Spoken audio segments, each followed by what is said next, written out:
கட்சியான போட்டி, காரசாரமான போட்டி அப்படின்னு உள்ளே வந்து எட்டி பார்த்தா அதுக்குள்ளே டாஸு போடுங்க. பங்காளி இது என்னடா எக்ஸாம் பேப்பர் மாதிரி குத்துக்கிறாங்க, எப்படிடா இதை படித்து பாஸ் பண்ணுறது, ஏதோ ஒரு படி பாட்டிக்கிறாங்க அப்படின்னு வந்து இறங்க ஓடி வந்து போடுவாங்க.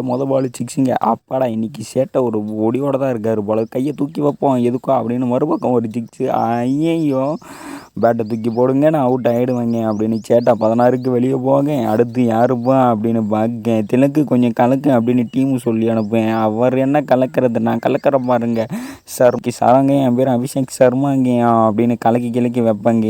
அவுட்டே ஆக மாட்டேங்க. டைம்ஸு போடுங்க. அந்த பக்கம் ஒரு ஜமக்கு, இந்த பக்கம் ஒரு ஜுமாக்கு, அப்புறம் என்னப்பா ஜுமாக்கு ஜூ கணக்கு.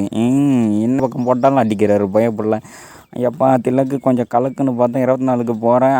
நான் வந்துட்டேன் பாரு சூரியா, என் பேர் கேட்குறியா, நான் கேட்காத, நான் கத்துறேன், நான் அடித்த 137 பாலுக்கு பாரு அப்படின்னு சொல்ல 2 ரன்னுக்கு வெளியே போக அடுத்து முடிஞ்சால் கை வைங்க, நான் என் பேர் சிங்கங்க அப்படின்னு உள்ளே வர, நீங்கள் சென்னை சூப்பர் கிங்ஸில் வேலை செஞ்சால் சிங்கம்மா அப்படின்னு அங்கேருந்து பட்டர் கெக்கே இப்போ பாருங்கள் ஆட்டத்தை அப்படின்னு முறுக்க 30க்கு போக சிரிப்பு ஒன்று போதுங்க. சிங்க நட போடுவாங்க. 9 ரன்னு தாங்க அடித்தேங்க. எனக்கு பாண்டியா சொல்ல, ஐயா யாராவது வந்து காப்பாற்றுங்கன்னு ரிங்கு வர, என் பேர் சிங்கு, நான் அடித்தது எல்லாம் சங்கு அப்படின்னு படம் போடுங்க சார், அவரை இப்போவே வெளியே அனுப்புங்க சார், சங்கம் சிங்கம் 9 ரன்னுக்கு வெளியே போக என்ன விட மாட்டான் மங்காளி.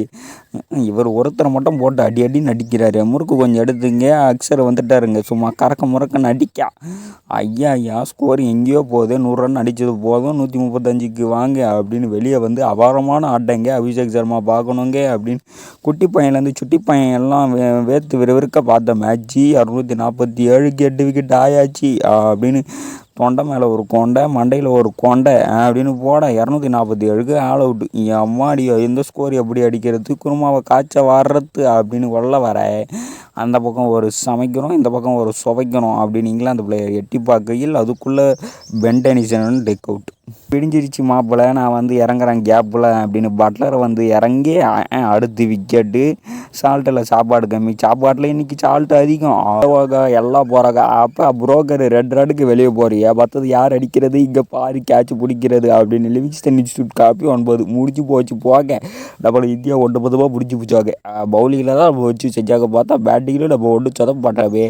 எப்பா சிங்கு இன்னும் சிஎஸ்கே சங்கு எடுக்கிறாருப்பா இன்றைக்கி விக்கெட்டு. சாப்பாட்டில் சால்ட்டு 55 தான்ப்பா இன்றைக்கின்னு வெளியே போக. அடாடா எங்கள் பக்கம் திருப்பினாலும் விக்கெட்டாகவே, இதே விக்கெட்டு மழை மட்டும்தான் தேயுது அப்படின்னு கிரேஸ் வெளியே போக படுத்துக்கினே உருளுவாங்க.